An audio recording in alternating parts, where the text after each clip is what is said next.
সকল নবীর সেরা নবী মুহাম্মদ। নবী যদি না আসিত আসমান জমিন না বানাইতো, আসমান জমিন না বানাইতো। নবী যদি না হইতো কিছুই সৃষ্টি না করিত, কিছুই সৃষ্টি না করিত। আর নবীর রঙে রঙিন হলো, নবীর রঙে রঙিন হলো তামাম জাহান কুল। সকল নবীর সেরা নবী। আউয়ালা খালাকাহুল্লাহু তাআলা ক্বাবলাল আশিয়া। ইয়া রাসূলুল্লাহ, আমার আল্লাহ দুনিয়ার জমিনে প্রথম কে সৃষ্টি করেছিলেন? একেবারে আউয়াল, প্রথম। আমার নবীজি বলছে, ইয়া জাবের, এ জাবের শুনো, ইন্নাল্লাহু তাআলা খালাকা ক্বাবলাল আশিয়া নূর নবিয়্যিকা মিন নূরিহি। পড়েন সুবহানাল্লাহ। আমার নবীজি বলছে, এ জাবের শুনো, আমার আল্লাহ সর্বপ্রথম আউয়াল আমার আল্লাহর নূর থেকে সর্বপ্রথম তার নবীর নূর মুবারক সৃষ্টি করেছেন। শায়ের অনেক সুন্দর করে বলে না, দুনিয়া বানানে वालों का क्या बना दिया, काबा बना दिया, तैयबा बना दिया। अरे खालिक ने अपने नूर से क्या क्या बना दिया, अरे अपने नूर लेके मोहम्मद बना दिया। पढ़ें सुबहानाल्लाह। আমার নবীজি জিবরাইলকে জিজ্ঞেস করতেছে, জিবরাইল তোমার বয়স কত? জিবরাইল বলে, ইয়া রাসূলুল্লাহ, আমার বয়স কত আমি তো জানি না, কিন্তু হেজাবে ইলাহির চতুর্থ হেজাবের মধ্যে একটা তারকা উঠতো ৭০,০০০ বছর পর পর। করেন সুবহানাল্লাহ। ৭০,০০০ বছর পর পর একটা তারকা উঠতো। ইয়া রাসূলুল্লাহ, আমি তো জানি না আমার বয়স কত, কিন্তু ওই তারকা আমি জিবরাইল ৭২,০০০ বার দেখেছি। পড়েন সুবহানাল্লাহ। আর আমার নবীজি বলছে, এ জিবরাইল, ওয়াল্লাহি খোদার জাতের কসম, আনা যালিকাল কাওকাব, আমি হলাম সেই তারকা। পড়েন সুবহানাল্লাহ। এবার চিন্তা করেন আমার নবী কখন থেকে নবী? আরে বুকার দল, নবীরে বলছো ৪০ বছর বয়সে নবী হয়েছে, তাহলে ৪০ বছর বয়সে যদি নবী হয়, আমার নবী কোরআনে ইয়া আইয়ুহান নবী দ্বারা কারে বুঝিয়েছে? সুবহানাল্লাহ। পড়েন। শান ও আজমত কম না বেশি? আরো জোরে বলেন, কম না বেশি? আজ শুধু শান ও আজমতই বলে, শান ও আজমত আন নবীর শান মুস্তাফা বর্ণনা এই বলে শুনতে রাজি আছেন না? নয় সুন্নি ওলা তবাজি জান্নাত জেগুদে আন নবীজির প্রেম দিয়ে রে, ঠিক কিনা মাথা? আচ্ছা, এটা বাজি এশারের নামাজ পর্যন্ত উগ্রবান আছে, আত্মলি দেখুন তো চাই। আর এশারের নামাজ কবুলই বাজি নামাজ পর্যন্ত ঠিক আছে, মানে নামাজ পর্যন্ত কবুলই তো হইতে পারবেন না। কবুলের গণনার মানে খন দর করে ভরণ না খন, কিন্তু কেউ বলতে পারবে না হুজুর এশারের নামাজ পড়েছে আমার নামাজ কবুল হয়েছে, আমি বুঝতে পেরেছি, এটা কেউ বলতে পারবে না। হ্যাঁ, আল্লাহর ওলিরা তাদের মকান অনেক উপরে, তাদের সাথে আমাদের কখনো মেলানো যাবে না। কিন্তু আপনি যখন মুহাব্বত নিয়ে, নবীজির প্রেম নিয়ে যখন দুরূদ শরীফ পড়বেন, সেই দুরূদ মুস্তাফা আমার নবীজির দরবারে কবুল হয়ে যায়, আল্লাহ দরবারে কবুল হয়ে যায়। সাহাবায়ে আমার নবীজির দরবারে প্রত্যেক দিন মাগরিবের সময় ফেরেশতার একটা লিস্ট নিয়ে যায়। ইয়া রাসূলুল্লাহ, আপনার উম্মত অমুকের ছেলে অমুক আপনার উপর এতবার দরুদ শরীফ পড়েছে। আচ্ছা বাবা, যেই নামটা আমার মুস্তাফার রওজায়ে আতহারে উচ্চারণ করা হয়, সেই নাম ওয়ালা কখনো জাহান্নামে যেতে পারেনি। কথা কই না যেতে পারে? আর সুন্নিদের বিশ্বাস আমরা আমার নবীজির প্রেম দিয়ে জান্নাতে যাব। পড়েন সুবহানাল্লাহ। সুন্নিদের কিসের চিন্তা? পড়েন সুবহানাল্লাহ। তাই বলে কখনো ফরজ কাজ বাদ দেওয়া যাবে, নামাজ বাদ দেওয়া যাবে, হালাল হারাম তফাৎ করতে হবে, ঠিক না? সবগুলো মান্য করতে হবে, কিন্তু অন্তরে বিশ্বাস থাকতে হবে গোলামে মুস্তাফা হয়ে গেলে এই গোলামি দিয়ে জান্নাতে যাওয়া যাবে। বড় করে বলেন না সুবহানাল্লাহ। সাহাবায়ে কেরাম কেমন ভালোবেসেছেন আমার নবীকে, আপনি অবাক হয়ে যাবেন, অবাক। আমার নবীজির ঘর মুবারকের হুজরা শরীফের সামনে সিদ্দিক আকবর শুয়ে আছে। সাহাবায়ে কেরাম জিজ্ঞেস করেন, এই সিদ্দিক, তোমার তো পরিবারও আছে, সন্তান সন্ততি আছে, ঘরবাড়িও আছে, তুমি সবসময় এখানে কেন পড়ে থাকো? সিদ্দিক আকবর বলছে, আমার মনের আশা হলো আমি দিনটা শুরু করব সর্বপ্রথম আমার নবীজিকে দেখে, দিন শেষ করব সর্বশেষ আমার নবীজিকে দেখে। পড়েন সুবহানাল্লাহ। আর নবীজি যখন যাচ্ছিলেন, একজন সাহাবী আমার নবীজিকে দেখে, চেহারা আনোয়ার দেখে প্রতিদিন মাটিতে গড়াগড়ি খায়। আমার নবী মুচকি হাসে। সাহাবায়ে কেরাম বলতেছে, এ নবীর পাগল স্যার, তুমি কি পাগল হয়ে গেছো? নতুন নতুন জামা পরে তুমি মুস্তাফাকে দেখে মাটিতে গড়াগড়ি খাও মদিনার মাটিতে, তুমি কি পাগল হয়ে গেছো? তখন ওই সাহাবী বলতেছে, ও নবীর সাহাবী, একটু বলেন না, আমার গড়াগড়ি থেকে আমার নবীজি কি করে? বলেন, নবীজি তোমার দেখে মুচকি হাসি দেয়। ওই সাহাবী বলতেছে, ওই মুচকি হাসি দেখার জন্য প্রতিদিন আমি আমার নবীর সামনে এসে মাটিতে গড়াগড়ি খাই। এখন যদি জামানাইবে, যদি সাহাবায়ে কেরাম জামানা হইতো, ইতারা বেদাতের ফতোয়া দিত তো না, মাথনা বাজি দিত তো না, ইতারা বেদাতের ফতোয়া সাহাবায়ে কেরামের পর্যন্ত দিত। ঠিক কিনা? মাথনা ভুল হয় না কোনো? আল্লাহ পাক আর বেকুনের ঘোষণার তৌফিক নসিব করে কামিল। দুরূদ শরীফ, আল্লাহুম্মা সাল্লি সাইয়্যিদিনা মাওলানা ওয়া আলা আলি সাইয়্যিদিনা। আইয়ুন নবীজি পবিত্র কোরআন যখন আপনি খুলবেন, যেখানে আপনি আতিউল্লাহ দেখবেন, সেখানে আতিউর রাসূল আছে। পড়ে সুবহানাল্লাহ। বাজি ঠিক আছে না? আর আল্লাহ হচ্ছে, আল্লাহ বলতেছে, যেখানে আমি আল্লাহর ইতাআতের কথা বলেছি, সেখানে আমি আল্লাহ আমার নবীজিকে অনুসরণের কথা বলে দিয়েছি। সুবহানাল্লাহ। কুল ইন কুনতুম তুহিব্বুনাল্লাহ ফাত্তাবিউনি ইউহিব্বুকুমুল্লাহ। এই বান্দারা, তোমরা যদি আমি আল্লাহর রাযামন্দি হাসিল করতে চাও, আমার নবীজির ইত্তেবা করো। পড়েন সুবহানাল্লাহ। ইনার বানানো কথা নয়, কোরআন খুলি শোন না, বাবা তাফসীরের কিতাব খুলি শোন না। পড়েন সুবহানাল্লাহ। আমার আল্লাহ কালেমা থেকে আমার নবীজিকে বাদ দেন নাই। বাজি ঠিক আছে না? লা ইলাহা ইল্লাল্লাহ মুহাম্মাদুর রাসূলুল্লাহ। লা ইলাহা ইল্লাল্লাহর বিশ্বাস করছুন, মুহাম্মাদুর রাসূলুল্লাহর বিশ্বাস করছুন, একখানা দূরে শুন, মুসলমানের পারিবেন না, সম্ভব না। তাহলে ঈমানের নাম হচ্ছে আমার নবী। কথা বলেন ঠিক কি না? ঈমানের নাম আমার নবী। কালেমা থেকে দূরে রাখেন নাই আমার আল্লাহ, নামাজ থেকে দূরে রাখেন নাই, আযান থেকে দূরে রাখেন নাই, ইকামত থেকে দূরে রাখেন নাই, তাশাহুদ থেকে দূরে রাখেন নাই, সর্বোপরি জিন্দেগি থেকে, মরণ থেকে আমার নবীজিকে দূরে রাখেন নাই। সর্বোপরি আপনি যখন কবরে যাবেন, ওই কবর থেকেও আমার আল্লাহ আমার নবীজিকে দূরে রাখে। বিসমিল্লাহি ওয়া আলা মিল্লাতি রাসূলিল্লাহ হইরা ওনার এটা মানুষের খবর দেয় না। খার মিল্লাত রুদ্দি হদ্দে বাজি আর রাসূলের মিল্লাত রুদ্দি হদ্দে না। এবারে ইউন আচ্ছা, মারা যাওয়ার পরে জানাজা হয়ে গেল, বেগিন শেষ, এরপরে খবরের মধ্যে সবাই দিও, খবর দেওয়ার পরে দেওয়ার পরে মুনকার নাকির চলে আসবে, সওয়াল জবাব করবে। মান হতা হন না, মান রব্বুকা, পেরেছেন বা পারেন নাই, কোনোভাবে ছাড় দেওয়া গেল। ওয়ামা দীনুকা, পেরেছেন পারেন নাই, কোনোভাবে ছাড় দেওয়া গেল। ফেরেশতারা মোটামুটি প্রস্তুত। এটা হাদিসে মুবারাকা।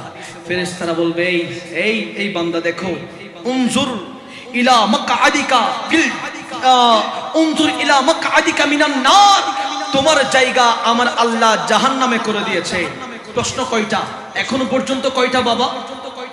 হতা হন না হো বাজি, দুইটা গেল। মান রব্বুকা ওয়া মা দীনুকা, প্রশ্ন দুইটা গেল।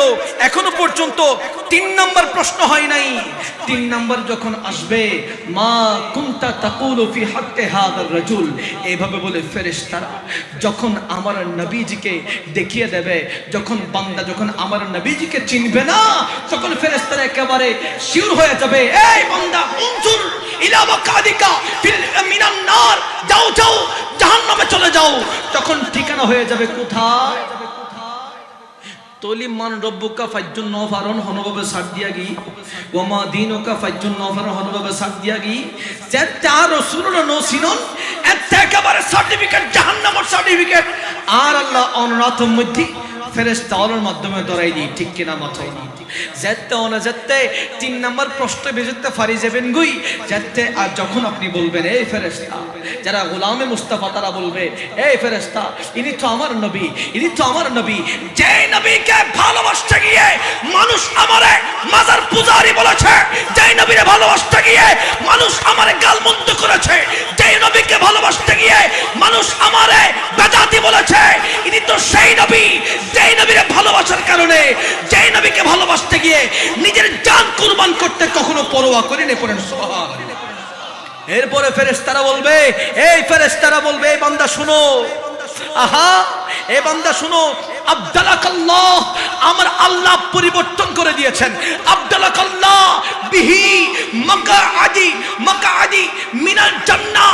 এই বান্দা শুনো, তুমি যখন তিন নম্বর প্রশ্ন পেরে গিয়েছো, আমার আল্লাহ তোমার জায়গাটা জাহান্নাম থেকে কেটে জান্নাতের দিকে করে দিয়েছে। পড়েন সুবহানাল্লাহ। তলিবাজি মান রব্বুকা ফাজ্জুন নফারন ওমা দিনুকা ফাজ্জুন নফারন মা কুনতা তাকুলু ফি হাক্কি হাযার রাজুল, দেখতে পারি ইউম দার আতে অনর ঠিকানাই ওই যে গুদি হড়বাজি জান্নাত থন্না হড়বাজি জান্নাত সুন্নি ওলে গোলামি গরদ তো নবীরে সিনে বলে, ঠিক কিনা মাথা বুলাছে না?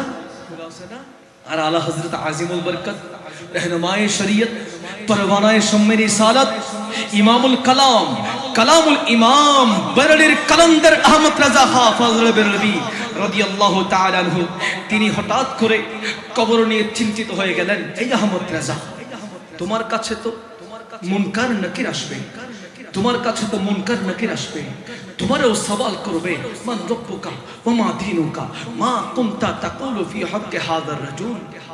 যদি না পারো তোমার কি অবস্থা হবে? কে বলতেছে বাবা, কে বলতেছে? আলা হযরত, যিনি ১৫০০-এর উপর কিতাব লিখেছেন। শানে মুস্তাফা লিখতেন ডান হাতে, বাতিলদের জবাব দিতেন বাম হাতে। পড়েন সুবহানাল্লাহ। তিনি ওই আলা হযরত, তিনি বলতেছে, এই আহমদ রেজা, তুমিও তো মারা যাবা, তুমিও তো কবরে শায়িত হয়ে যাবা, তখন তোমার কাছেও তো মুনকার নাকির চলে আসবে।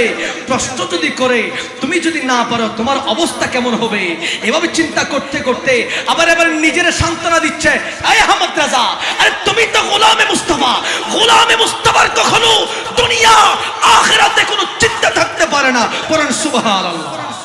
এবার তিনি লিখতেছে, खड़े हैं मुनकर नकीर सर पर, न कोई हामी न कोई आवर, बता दुआ करे मेरे पैगंबर, बता दुआ करे शफी महशर के सख्त मुश्किल जवाब में है, उठा दो पर्दा दिखा दो चेहरा के नूर बारी हिजाब में है, ज़माना तारीक हो रहा है कि मेहर कब से नकाब में है। पढ़न सुबहानाल्लाह। आला हजरत, ए अहमद रजा, তোমার কিসের চিন্তা? যখন তুমি কবরে চলে যাবা, আর তুমি তো গোলামে মুস্তাফা, তোমার দেখার জন্য আমার নবী যে তোমার কবরে তশরিফ আনবে। পড়ে সুবহানাল্লাহ। আহমদ রাজা বলতেছি, ইয়া রাসূলুল্লাহ, যখন আমার মাথার উপরে মুনকার নাকির চলে আসবে, সওয়াল করবে, যদি না পারি তখন তো আমার কোনো সাহায্যকারী থাকবে না। ইয়া রাসূলুল্লাহ, মেহেরবানি করে আমার একটু উত্তরগুলো শিখাই দিয়ে। আর জোরে বলেন না সুবহানাল্লাহ। এটা আলা হযরতের ঈমান। গোলামে মুস্তাফা কখনো চিন্তিত হতে পারে, দুনিয়াতেও চিন্তিত নয়, আখিরাতেও। উৎফারে নাবাজি গোলামে মুস্তফার হনো চিন্তা আছে না যেতে নিজের জানিয়ে যেতে নবীর কদম মধ্যে দি ফেলাইও না দুনিয়ার মধ্যে আর কিউ চিন্তা ঠিক কিনা মাথা না আল্লাহ পাক রব্বুল আলামিন আমাদের প্রত্যেককে নবীজির গোলাম হিসেবে কবুল করুক আমিন বলেন আল্লাহুম্মা সাল্লি আলা মাওলানা মুহাম্মদ ওয়া আলা আলি মাওলানা মুহাম্মদ আমার নবীজি রাসূলুল্লাহ সাল্লাল্লাহু আলাইহি ওয়াসাল্লামের শান ও আজমত কম না বেশি মাথনা বাজি কম না বেশি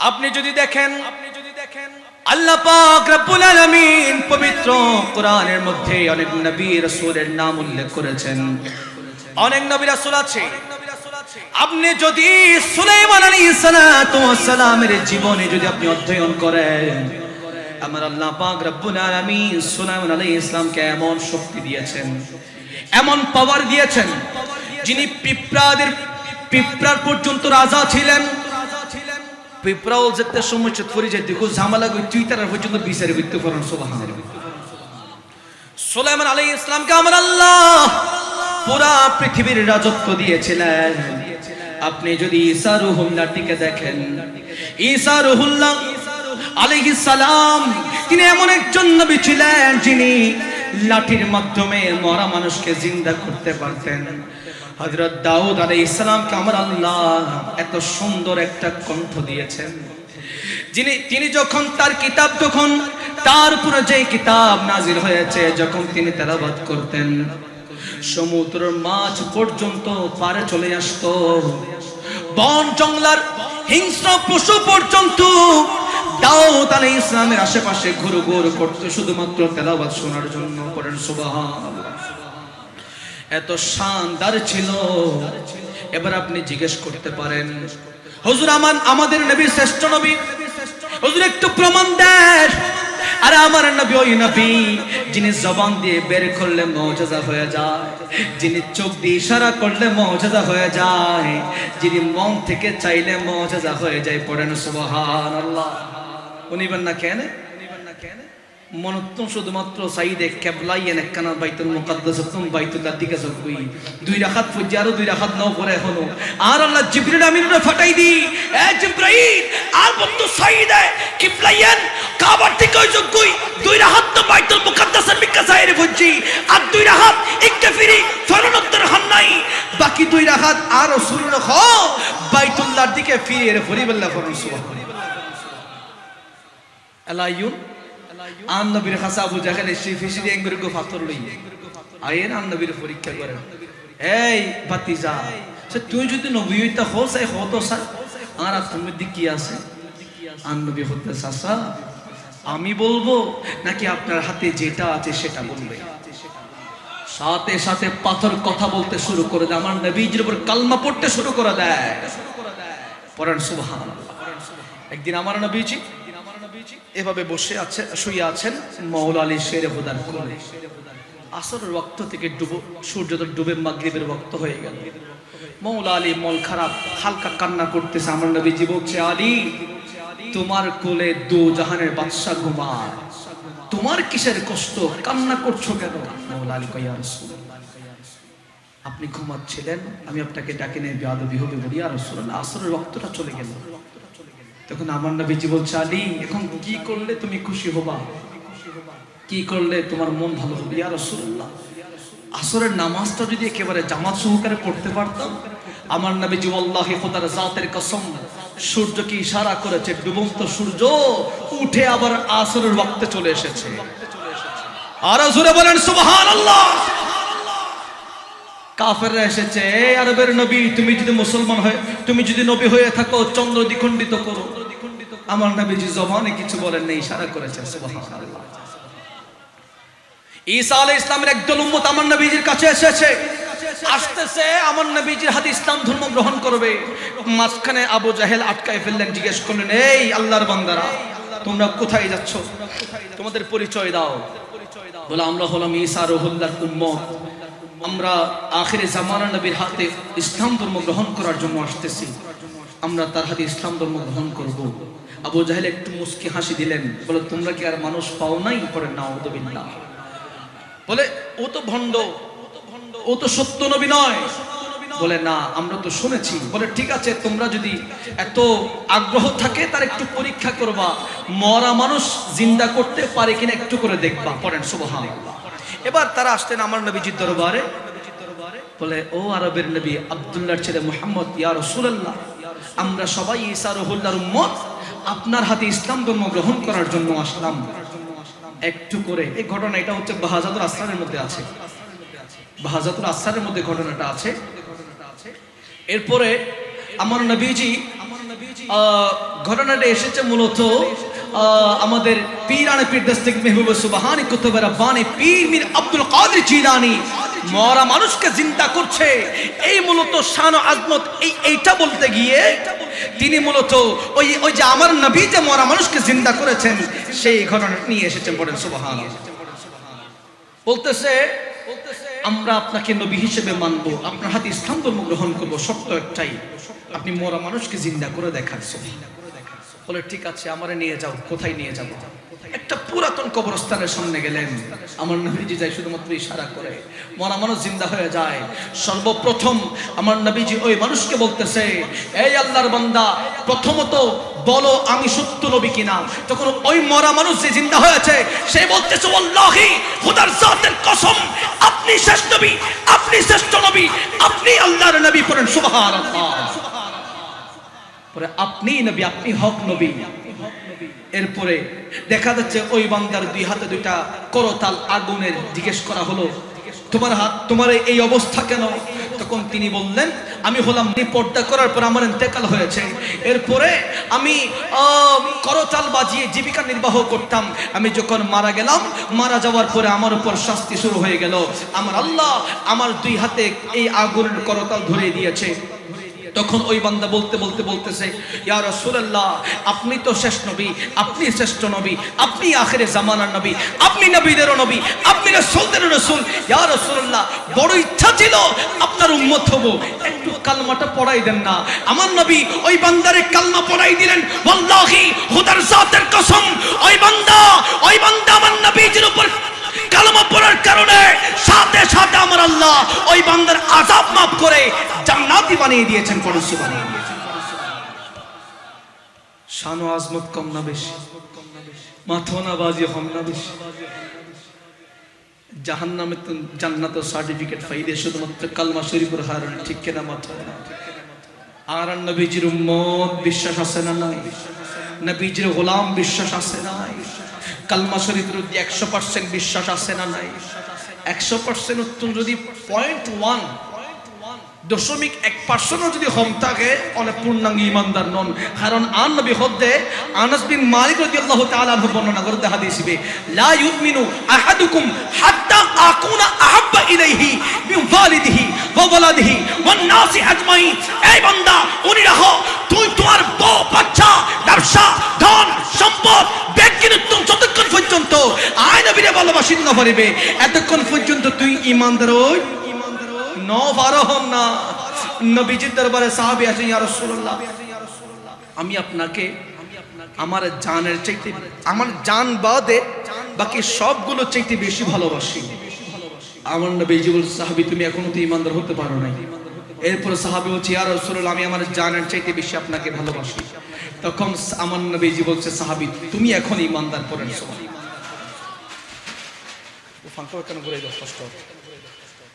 তাহলে ঈমানের নাম আমার নবী।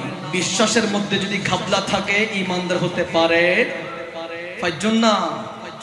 আহা, যে নবী নিজের 63 বছর হায়াতে জিন্দেগি ফার করে দিয়ে দেয়, উম্মতি হয়ে রে কেন করে নবী বেরে তুমি আনবিলে মানুষ হো, কেন করে নবী বেরে সাংবাদিক হো, কেন করে নবী বেরে দরবাই তুল্য হো।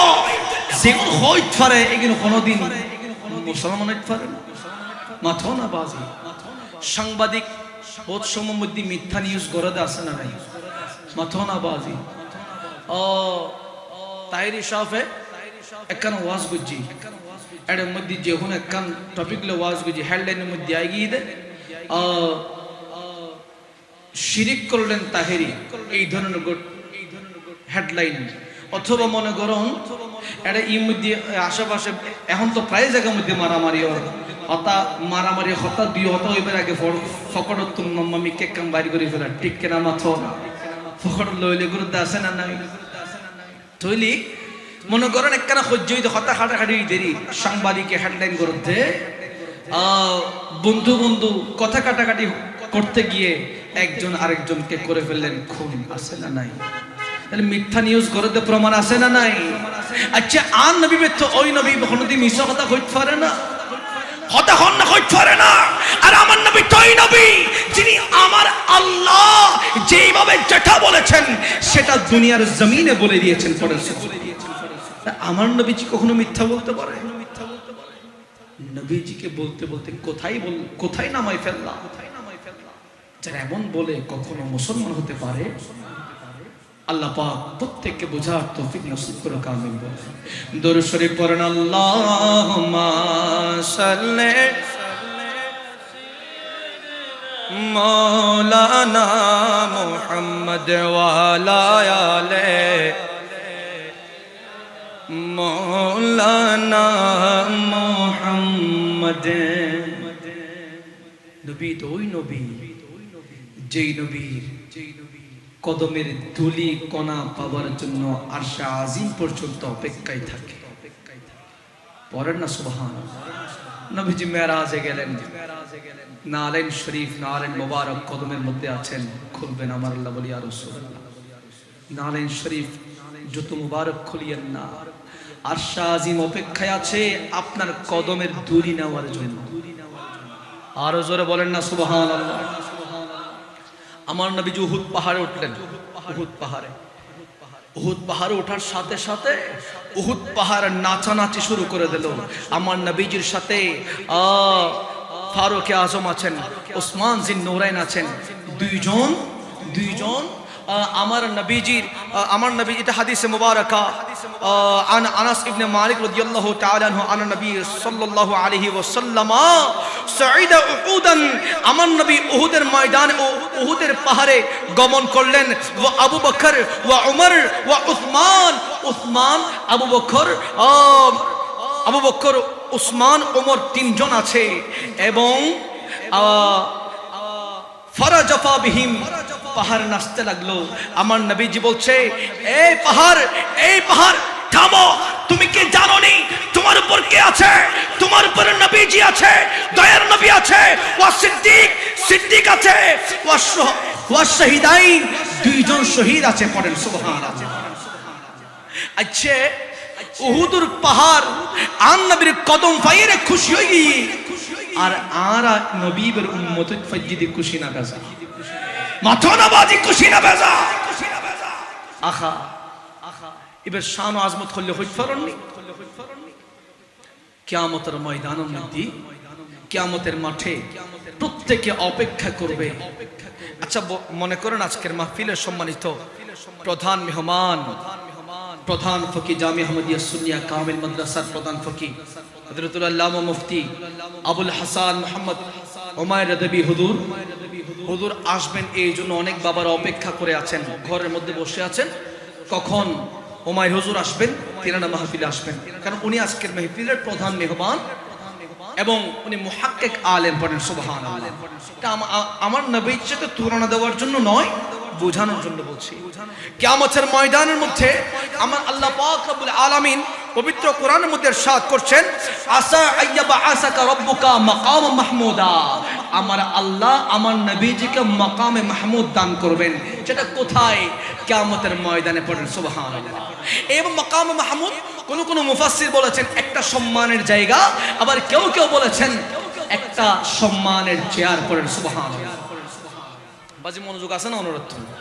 আচ্ছা এরপরে কিয়ামত সংগঠিত হয়ে গেছে, সবাই বসে আছে, দাঁড়িয়ে আছে, সবাই ইয়া নফসি ইয়া নফসি ইয়া নফসি করছে, দাঁড়িয়ে আছে। দেখা যাবে কেউ একজন প্রধান মেহমানের জন্য অপেক্ষা করছে, সবাই অপেক্ষা করছে কে হবে সেই মেহমান, কখন আসবে, কিভাবে আসবে দেখা যাবে। কিছুক্ষণ পরে মাঝখানে একটা লাল গালিচা বিছিয়ে দেওয়া হবে। আমার দয়ার নবী, মায়ার নবী সেই লাল গালিচা দিয়ে হেঁটে হেঁটে আমার আল্লাহর কাছে আসবেন, এসে সাজদার মধ্যে পড়ে যাবেন, সাজদার মধ্যে পড়ে যাবেন। আমার আল্লাহ বলবেন, ইয়া রাসূলুল্লাহ, আমি আজকে আপনার চোখের পানি দেখার জন্য কিয়ামত সংগঠিত করি নাই, আমি আজকে কিয়ামত সংগঠিত করেছি আপনার শান ও আজমতকে প্রত্যেক নবী রাসূল তাদের উম্মতের কর্ণধারে পৌঁছাই দেওয়ার জন্য। আরে জান্নাত, জাহান্নাম, মিজান, বাজি একখানা হতা, একখানা আসতে একটু স্টপ। দুরূদ শরীফ পড়ুন, আল্লাহুম্মা সাল্লি মৌলানা মুহাম্মদ ওয়া আলা আলি মৌলানা মুহাম্মদ। আমার আল্লাহ বলছি, ইয়া রাসূলুল্লাহ, আপনি সিজদা থেকে উঠান, আপনি মাথা উঠান, স্যার উঠান। আমি আজকে কিয়ামত সংগঠিত করেছি আপনার চোখের পানি দেখার জন্য নয়, আমি আজকে কিয়ামত সংগঠিত করেছি আপনি সিজদায় থাকার জন্য নয়, আমি কিয়ামত সংগঠিত করেছি আপনার শান ও আজমত প্রত্যেকটা নবী রাসূল তাদের উম্মতের কর্ণধারে পৌঁছাই দেওয়ার জন্য পড়েন। আরে জান্নাত, জাহান্নাম, ফুলসিরাত, মিজান, এগুলো তো বাবা বাহানা, বাহানা বাবা, বাহানা এগুলো। আমার আল্লাহ বলছে, ইয়া রাসূলুল্লাহ, আপনি চিন্তিত হবেন না, আপনি যতক্ষণ পর্যন্ত জান্নাতে প্রবেশ করবেন না ততক্ষণ পর্যন্ত আমি আল্লাহ কোন বান্দা, কোন নবী রাসূলকে জান্নাতে ঢোকার জন্য অনুমতি দেব না। পড়েন সুবহানাল্লাহ। আর আমার নবীজি বলছে, ইয়া বারি তাআলা, শুনে রাখেন, আমার একজন উম্মত যদি, গোলাম, আমার প্রেমিক উম্মত যদি জাহান্নামে থাকে, তারে না নিয়ে আমি রাসূল জান্নাতে প্রবেশ করব না। আচ্ছা বাজি, আর আল্লাহ দিয়া রাসূলুল্লাহ অনে যদি জান্নাতুন নজন আই জান্নাতুর মধ্যে কিওরে যাবেন লাই, অ্যাকসেস নদিউম কিওরে যাবেন লাই, অনুমতি নদিউম, পারমিশন নদিউম। আর নবী হদ্দে আর উগ্গ বান্দা, আর উগ্গ উম্মত, প্রেমিক উম্মত যদি জাহান্নামত থাকে, ইবারে যতক্ষণ পর্যন্ত না জান্নাতি নগরিবেন এতক্ষণ পর্যন্ত আই রাসূল জান্নাতে যাইও। আমার নবী আমাদেরকে রেখে জান্নাতে যাবে। ওই যে চিটাগংয়ের একটা নাত অনেক সুন্দর ভাইরাল হয়েছে, আপনারা শুনেছেন, মদিনা ওয়ালার দেশত আশিক যখন যায়, খুলি জাগানো মদিনাত রাখিয়াই তো সাই, খুলি জাগানো মদিনাত রাখি। আরে লাভারিস গুনাহগারল হাসরের মাঠত, গুনাহগারল হাসরের মাঠত, লাভারিস গুনাহগারল হাসরের মাঠত, রহমতর সাদর যখন আর নবীরাত পড়ে যাইব উম্মত ওয়ালা, উম্মত ফেলাই পড়ে যাইব উম্মত ওয়ালা, উম্মত ফেলাই, খুলি জাগানো মদিনাত রাখিয়াই তো সাই, খুলি জাগানো মদিনাত। মদিনা ওয়ালার দেশত আশিক যখন যায়, খুলি জাগানো মদিনাত রাখিয়াই তো সাই। পড়েন সুবহানাল্লাহ। খুদে গোলাম মুস্তাফার জিয়ান রশি ইয়ান যে টান নবীরাতুল মধ্যে এ তারাতা জিন্দেগিও আন নবী আর রাখিয়ে জান্নাতুল মুসাফির।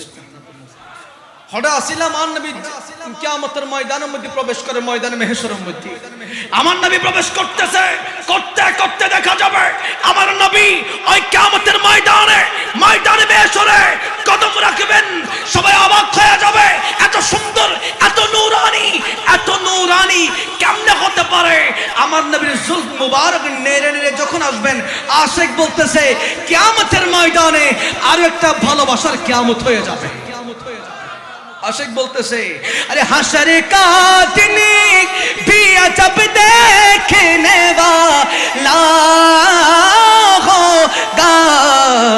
कि जुल्फ़े लहरा के वो जब आएगी, अरे फिर कयामत में भी एक और कयामत होगी। পড়েন সুবহানাল্লাহ।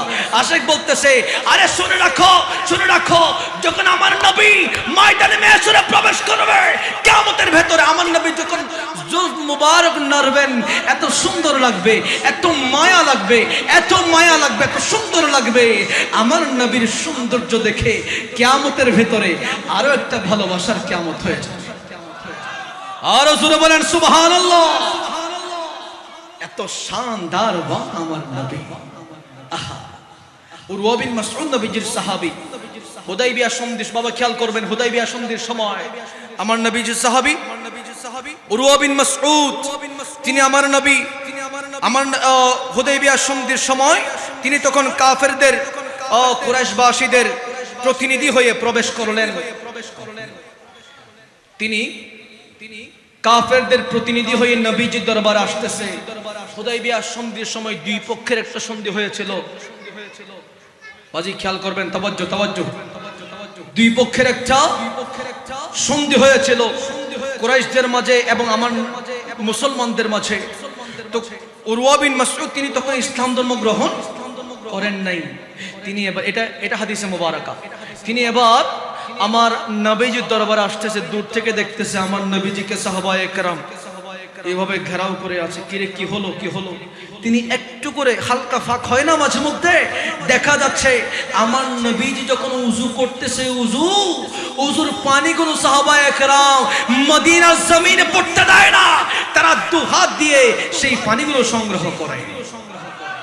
আমার নবীজির থুতু মুবারক, নাকে শ্লেষা মুবারক জমিনের মধ্যে পড়তে দেয় না, তারা সেগুলো নিয়ে মুখের মধ্যে মালিশ করে। আরো জোরে বলেন সুবহানাল্লাহ। আমার নবীজির ঘাম মুবারক কখনো কি মদিনার জমিনে পড়েছে? পড়তে দেয় নাই। সাহাবায়ে কেরাম শিশির ভরে রাখতো সেই ঘাম মুবারক। পড়েন সুবহানাল্লাহ। আরে সাহাবীরা আতর বানাই, আরে শোনো জানো মানো কেমন আমারে নবীজি, আরে যাহারে পাগল চন্দ্র সূর্য তারকারা জি, আরে আরো শুনবানি সুন্দর কাহিনী, রে জান্নাতের রোমে রোমে লেখা নবীর নাম। পড়েন সুবহানাল্লাহ। আমার নবীজি ঘাম মুবারক শিশির ভরে রাখতেন। এবার জিজ্ঞেস করা হলো, এই সাহাবায়ে কেরাম তোমরা নবীজির উযুর পানি দিয়ে কি করো? তারা বলতেছে, আমরা যখন অসুস্থ হয়ে যাই, আমরা তো ডাক্তারের কাছে যাওয়ার মতো আমাদের সামর্থ্য নাই, ক্যাপাসিটি নাই। যখন অসুস্থ হই, নবীজির উযুর পানিগুলো যখন আমরা পান করি, সাথে সাথে আমরা আল্লাহ ভালো করে দেয়। বলে তোমরা নবীজির শ্লেষা মুবারক, থুতু মুবারক চেহারায় মালিশ করে কি করো? বলে যখন মালিশ করি চেহারাটা নূরানি হয়ে যায়। এ সাহাবায়ে কেরাম শুনে রাখো, এই তোমরা নবীজির ঘাম মুবারক শিশির মধ্যে এত যত্নে ভরে রাখো কেন? বলে আমরা তো আতর ব্যবহার করার মতো সামর্থ্য নাই। যখন নবীজির ওই ঘাম মুবারক যখন শরীরের মধ্যে মালিশ করি, ওয়াল্লাহি খোদার জাতের কসম আমাদের শরীরটা মেশকাম্বরের চাইতে বেশি খুশবু হয়ে যায়। এবার উরওয়া বিন মাসউদ চলে আসতেন, ওই কুরাইশদের কাছে চলে আসতেন।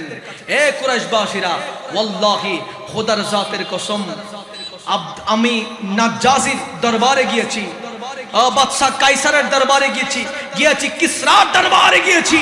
ওয়াল্লাহি খোদার জাতের কসম ওই মুসলমানদের নবী মুহাম্মদুর রাসূলুল্লাহর মতো এত শানদার বাদশা আমি আর কোথাও দেখি নাই। পড়েন সুবহানাল্লাহ। যার পরনে ভালো কোনো জামা নাই, ভালো কোনো ঘর নাই, বাড়ি নাই, কিন্তু ওই মুহাম্মদ রাসূলুল্লাহর কথায় জান দেওয়ার জন্য হাজার হাজার সাহাবায়ে কেরাম এক কথায় রাজি হয়ে যায়। বাজি পড়ুন না সুবহানাল্লাহ। বাজি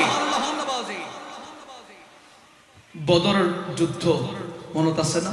বদরের যুদ্ধ জিবে 17 রমজান হইল। আমার নবীজিকে আমার আল্লাহ নির্দেশ করলেন জিহাদের জন্য।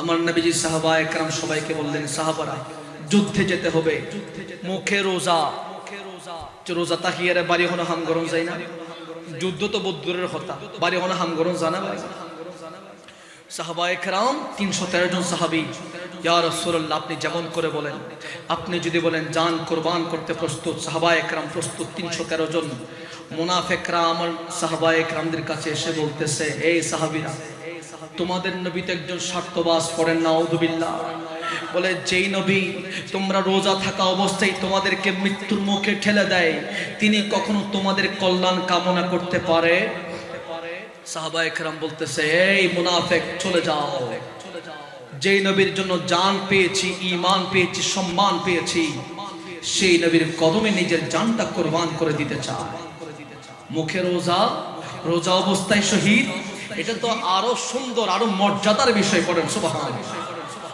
আমার নবীজির কথা সাহাবায়ে কেরাম রাজি হয়ে গিয়েছিলেন বদরের প্রান্তরে যাবে তলোয়ার তেমনটা নাই হয়তো ভাই দুইটা মাত্র তলোয়ার ছিল আমার নবীজিকে সাহাবায়ে কেরাম বলতেছে ইয়া রাসূলুল্লাহ তলোয়ার তো নাই ঘোড়াও নাই উটও নাই ইয়া রাসূলুল্লাহ কেমনে যুদ্ধ করব আমার নবীজি বলছে সাহাবী খেজুরের ঢালগুলো কাটো তারা কাটলেন ঢালগুলো হাতে নিলেন হাতে এবার আমার নবীজি বলছে ঢালগুলো তোমরা তলোয়ার হিসেবে ব্যবহার করো আর জোরে বলেন সুবহানাল্লাহ সাহাবায়ে কেরামদের ঈমান বাবা কেমন দেখেন সাহাবায়ে কেরামদের ঈমান নবীজি যখন বলেছে খেজুর গাছের ঢালকে তলোয়ার হিসেবে ব্যবহার করতে ওই ঢালটা তলোয়ার হিসেবেই কাজ করবে বলেন সুবহানাল্লাহ কোনো চিন্তা করেন নাই বদরের প্রান্তরে চলে গেলেন যুদ্ধ শুরু হয়ে গেল যুদ্ধ শুরু হয়ে গেল দেখা যায় সাহাবায়ে কেরাম ঘোরাচ্ছে খেজুর গাছের ঢাল এদিকে কাফের 3 টুকরা হয়ে যায় মুসলমানরা বিজয় লাভ করলেন এবার যুদ্ধ শেষে আমার নবীজি এক্সপেরিয়েন্স জানতে চাইলেন আমার নবীজি জানতে চাইলেন এই সাহাবীরা তোমরা যে যুদ্ধ করেছো একটু বলো এক্সপেরিয়েন্স কি বলে ইয়া রাসূলুল্লাহ ইয়া হাবিবাল্লাহ আপনি তো হাতে দিয়েছিলেন খেজুর গাছের ঢাল ওয়াল্লাহি যখন খেজুর গাছের ঢাল দিয়ে যখন মারি ইয়া রাসূলুল্লাহ কাফেররা 3 টুকরা হয়ে যায় আমার নবীজি বলছে এই সাহাবীরা শুনে রাখো বদরের প্রান্তরে আল্লাহ তোমাদেরকে পরীক্ষা করেছিলেন তোমরা নবীজির উপর বিশ্বাস রেখেছো আল্লাহর উপর বিশ্বাস রেখেছো তোমরা যখন বদরের প্রান্তরে চলে গিয়েছিলে আমার আল্লাহ তোমাদের সাথে রহমতের ফেরেশতা নাজিল করে দিয়েছিলেন খেজুর গাছের ডাল দিয়ে রে মানুষ তো দূরের কথা ফাতা হাড়িতে দিবেন মাথা না ভাজি ফাতাই বের মূলত বাইজেতে সেপটা করে তারিবেন বা অলরেডি সেপটা আছে বা সিরিজের দুহারে কিন্তু হাড়িতে তারিব না বাজি আন নবী জবান দিয়ে যাচ্ছে বাইরে সাহাবীরা খেজুর গাছের ডালিয়েন তলোয়ার হিসেবে তোমরা ব্যবহার করো তার আল্লাহ খেজুর গাছের ডালিয়েন ওরা তলোয়ার বানাইয়েন জবান দিয়ে বাইরে দূর বাইরে শুধুমাত্র বের করেছেন আমার নবী কবুল করে নিয়েছেন কে আরো জোরে বলেন হযরত জাবের রাদিয়াল্লাহু তাআলা আনহু নবীজির সাহাবী খন্দকের যুদ্ধের সময় চারিদিকে পরীক্ষা খনন করতেছিলেন সব দিকে পরীক্ষা যখন খনন করতেছে 3 দিন আমার নবীজি সাহাবায়ে কেরামদের সাথে আমার নবীজি কিছু খায় না সাহাবায়ে কেরামও কিছু খায় না কারণ কিছু নাই খাওয়ার মতো আমার নবীজি সাল্লাল্লাহু আলাইহি ওয়াসাল্লাম একেবারে ক্ষুধার জ্বালায় পেটে পাথর বেঁধেছে পাথর সাহাবী জাবেরের ঘর এর একটু পাশে জাবের দূর থেকে দেখলেন মনে মনে চিন্তা করতেছে এই জাবের নিজে বলতেছে নবীজি তোমার এলাকায় এসেছে যদি এভাবে যদি না খেয়ে চলে যায় এটা তো মেনে নেওয়া যায় না এবার জাবের আমার নবীজির কাছে আসলেন ইয়া রাসূলুল্লাহ আমাকে একটু ছুটি দেওয়া যাবে আমি একটু ঘরে যাব আমার নবীজি বলেন জাবের যাবা তাড়াতাড়ি চলে আসবা ইয়া রাসূলুল্লাহ ঠিক আছে যেমন কথা তেমন কাজ চললেন ঘরের মধ্যে গেলেন স্ত্রীকে ডাক দেয় এই স্ত্রী কোথায় আছে একটু বের হও আমার নবীজি আমার এলাকায় এসেছে পরীক্ষা খনন করতেছে নবীজি কিছু খায় না 3 দিন ধরে পেটে পাথর বেঁধেছে পাথর স্ত্রী ও আমার বউ ঘরের মধ্যে কি আছে নবীজিকে দাওয়াত করতে চায় পড়েন আরো জোরে স্ত্রী ঘরে কি আছে দেখো বলে স্বামী 7-8 জনের আটা এমন আটা আছে 7-8 জন মতো খাইতে পারবে এবং ছোট্ট একটা বকরির বাচ্চা আছে ইয়া রাসূলুল্লাহ ও আমার স্বামী এটা আমরা জবে করে দিব ঠিক আছে আমরা জবে করে দিই এরপরে সবগুলো জবে করে এবার স্বামীকে বিদায় দিচ্ছে জাবেরকে, বলে স্বামী আপনি রাসূলকে দাওয়াত দেবেন এবং বলবেন সাথে আরো ৬-৭ জন নিয়ে আসার জন্য। বলে আচ্ছা ঠিক আছে। এবার আসলেন জাবের, ডাক দিয়ে ইয়া রাসূলুল্লাহ, ইয়া হাবিবাল্লাহ, আপনার কদমে আমার জান কুরবান। ইয়া রাসূলুল্লাহ, আমি আপনাকে দাওয়াত করতে এসেছি, একটু আমার ঘরে আহার করবেন। আমার নবীজিকে বলছে, এরপর বলতেছি ইয়া রাসূলুল্লাহ আপনি সাথে ৬-৭ জন নিয়ে আসবেন। তখন আমার নবীজি বলছে জাবের, আমার এখানে ৩০০০ সাহাবী, আমি কারে রেখে কারে নিয়ে যাব? তুমি যাও, আমি আমার ৩০০০ সাহাবী নিয়ে আসতেছি। আরো জোরে বলেন না সুবহানাল্লাহ। আহা, বলেছেন নবীজি কবুল করে নিয়েছেন কে? সাহাবী জাবের তো মনে মনে চিন্তা করতে লাগলেন, ঘরে খাবার আছে কয়জনের? কথা কয় না কয়জনের? ৬ থেকে ৭ জন, ৮ জনের খাবার, আমার নবীজি সহ ৮ জনের খাবার আছে। কি করবে কি করবে? ঘরে আসলেন, স্ত্রী রে মহাবিপদ। বলে কি হয়েছে?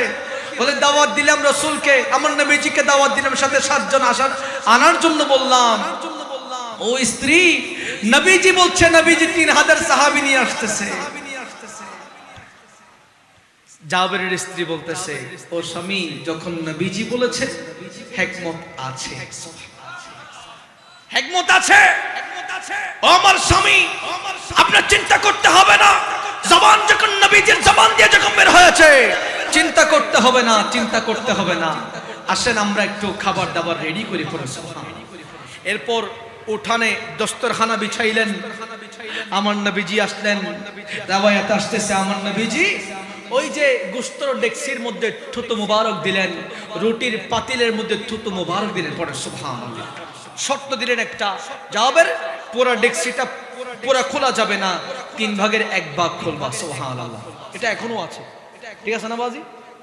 তাবরুক বারিলি 3 ভাগের 1 ভাগ খুলিয়ে রে ডাক নেই রাখিয়ে রে এঙ্গরি করে দেয়, ঠিক কিনা মাথা না ইনাতে তুনইরে ঈদ ফরম। সুবহানাল্লাহ।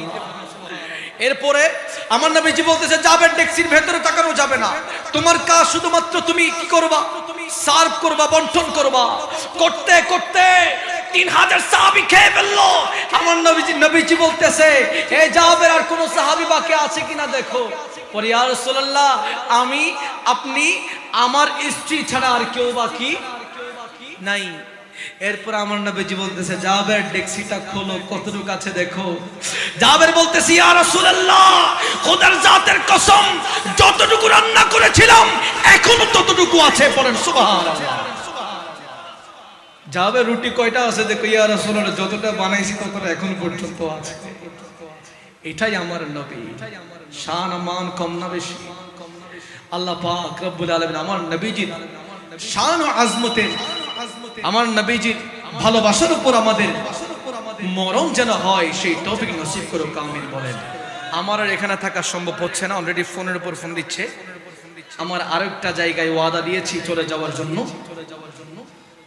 আমার জন্য দোয়া করবেন। এখানে আমার অনেক পরিচিত ভাই আছেন, বিশেষ করে আমার আশরাফ ভাই আছেন, আমার কফিল ভাই আছেন, এদিকে অনেক ভাইরা এসেছেন, আমাদের সাব্বির ভাই আছেন, ইয়াসিন রিফাত ভাই আছেন, অনেকে আছেন, অনেকে এসেছেন। আমার জন্য দোয়া করবেন। মুরব্বী বাবারা আছেন, বিশেষ করে যখন মুরব্বী বাবারা থাকে তাদের সাথে কথা বলতে একটু বেশি ভালো লাগে। আর তো বাজি ওয়াজ করে দিন আর নবীর হাদিস কি হইতে পারো না, হতে তোমারা উম্মতের কাছে আরোগ্য হাদিস হইলেও পৌঁছাইতে পারেন। সুবহানাল্লাহ। ওয়াজ গরিবের যোগ্যতাই না রাত নাই, ইন ওয়াজ করে দিন বড় বড় আলেম হবে ও উমাইরুজ তার ওয়াজ করে দেন। আর তো নবীজি হইদুগ্য হাদিস জানেলি ইবে জানাইতো, আর তো বাজি রাসূলের হাদিস জানাই দিদি, ঠিক কেনা মত এতক্ষণ পর্যন্ত হতে এটা বানাইয়ের হনো হতা, বানাইয়ে হনো হতা সম্ভব না বাজি। নিজ কিচ্ছা কাহিনী হইবের মতো সময় না হনার আছে না, এক সমত আছে। বহুজন তারা মাহফিল করতে হলো এখনো পর্যন্ত শুধুমাত্র হক মধ্যে আছে যে সুন্নি মুসলমান, সুন্নি আলেম, ঠিক কিনা মাথা না। আর বহুত মাহফিলের মধ্যে দেবেন দেয় মাহফিল শুধুমাত্র সুন্নি আলোচনা, বহুত জন তো করে নাম নতুন ইদ্দের বাজি আগাও না ভাবেন, মাথাও না ভাবেন। আচ্ছা যেই মাহফিলের মধ্যে শানে মুস্তাফার হতে নয়, মাহফিলে উনি হন মজা আছে, মাথাও না বাজি আছে না। আল্লাহ পাক আন নবীর গোলাম হিসেবে প্যানারের কবুল করে কামিল হন। ওই যে আশিক বলেছিলাম দু জাহানে কি যে হবে তোমার পরিচয়, প্রিয় নবীর গোলাম ছাড়া অন্য কিছু নয়, অন্য কিছু নয়, অন্য কিছু নয়। ওয়া আখিরু দাওয়ানা আলহামদুলিল্লাহি রাব্বিল আলামিন। ওয়া আসসালামু আলাইকুম ওয়া রাহমাতুল্লাহি তাআলা ওয়া বারাকাতুহু।